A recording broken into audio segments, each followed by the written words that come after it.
আসসালামু আলাইকুম গাইস, কেমন আছেন? আশা করি ভালো আছেন। আমি আজকে বানাবো আলুর পকোড়া। বাসায় কিভাবে আলুর পকোড়া বানানো সেই রেসিপি আপনাদের মাঝে শেয়ার করব।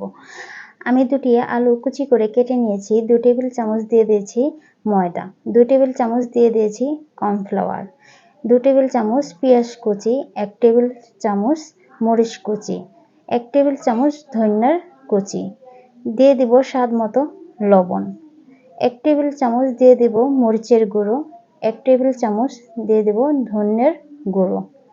দিয়ে এখন আমি সুন্দর করে এগুলোকে ভালো করে মিশিয়ে নেব। অল্প একটু আমি পানি দিয়ে দিয়েছিলাম, ভিডিওতে দেখাতে মন নেই। পানি দেওয়ার পরে এরকম মাখা মাখা হয়েছে। আমি কড়াইতে তেল গরম করতে দিয়ে দিয়েছি।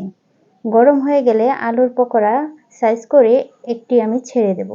এভাবে সবগুলোকে আমি ছেড়ে দেব। ছেড়ে দিয়ে প্রথম পাশ ভাজা হয়ে গেলে আমি দ্বিতীয় পাশ ভেজে নেব।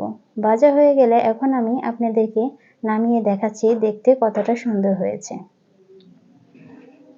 আর দেখতেই পাচ্ছেন যে কতটা সুন্দর হয়েছে।